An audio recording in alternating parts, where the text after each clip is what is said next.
international security system.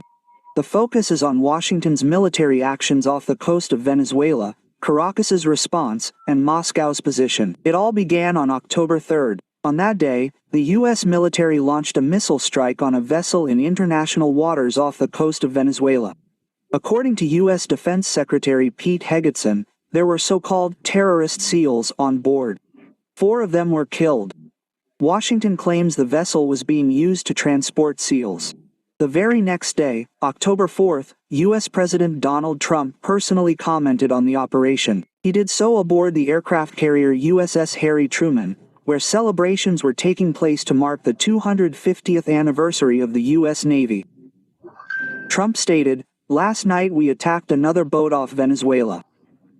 We're very good at this." Quote. He also added that even fishing boats are now afraid to enter U.S.-controlled waters. This statement sounded both a show of force and a warning. But what lies behind this incident? Even before the October 3rd strike, the Washington Examiner reported that the U.S. was prepared to launch a large-scale operation against Venezuela as part of the so-called fight against the cat trade. According to journalists, significant forces have been amassed off the country's coast: U.S. Navy warships, 10 fifth-generation fighter jets, Marine units, X-wing attack aircraft, and even a submarine. Furthermore, as the publication wrote, American F-35Bs are already stationed at the Puerto Rico Air Base, just a few hundred kilometers from the Venezuelan coast. This base could become a staging area for possible airstrikes. Thus, the U.S. actions appear not to be a one-off anti-cat operation, but part of a larger strategy of pressure on the Nicolas Maduro regime. Washington has been pursuing this strategy for years, and Caracas responded immediately. Venezuelan President Nicolas Maduro announced large-scale military exercises. On Saturday, October 4th, he announced on his Telegram channel, "Full deployment. The National Armed Forces of Venezuela, the Bully militia, are mobilized." This isn't just rhetoric, it's already confirmed active military movements. According to specialized publications such as Army Aranin, the Venezuelan military has begun deploying S-1252M Pachora 2M anti-aircraft missile systems to the coast. Eyewitnesses filmed a convoy of modernized Soviet-era SAM systems moving west through the city of Maracay along the Central Regional Highway Corridor, which directly connects the country's interior with the Caribbean coast.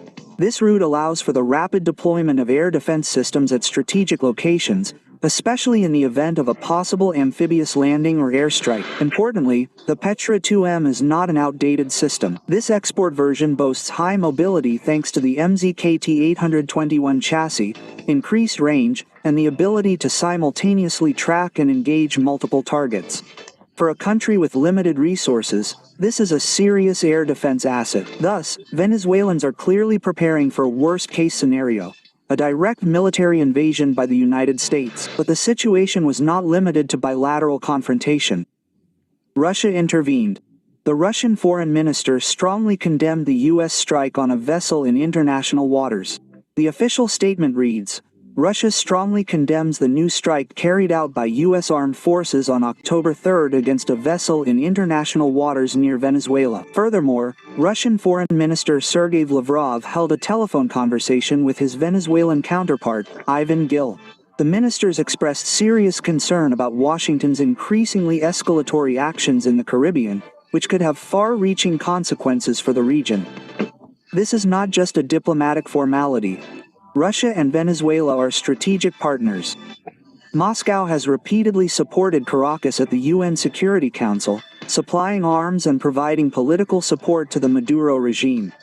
In this context, the Venezuelan president's own speech at the international conference in Caracas, dedicated to the topic of colonialism and neocolonialism, is particularly revealing. Closing the two-day meeting, Maduro declared, "Our sisters, China and Russia, are becoming superpowers, but without imperial ambitions, ideology, or superiority over the rest of the world."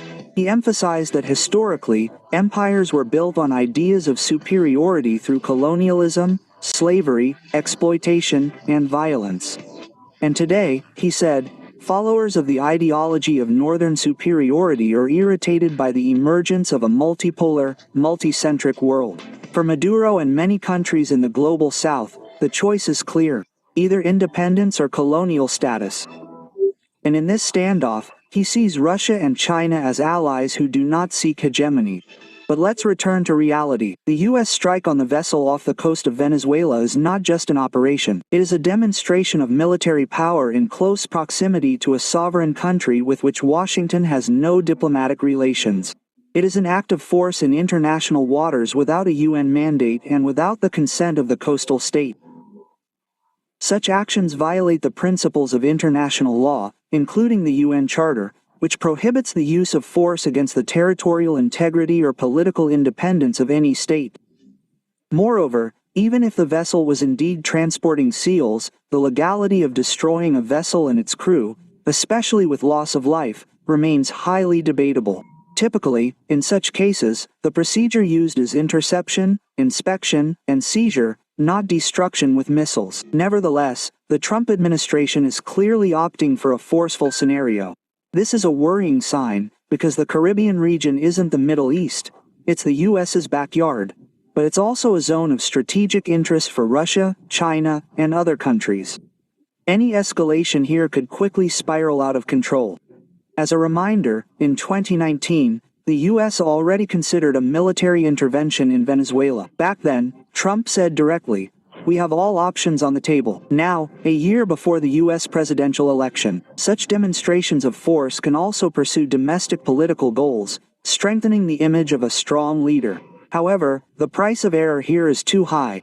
Venezuela is not a weak state. It has allies, armed forces, and, most importantly, it controls a strategically important coastline on the Caribbean Sea. Any military incident could provoke a chain reaction from retaliatory strikes to intervention by third countries. And Russia, apparently, has already made it clear that it will not stand aside. Thus, we are witnessing not just a local conflict, but one of the nodes of a global confrontation between the unipolar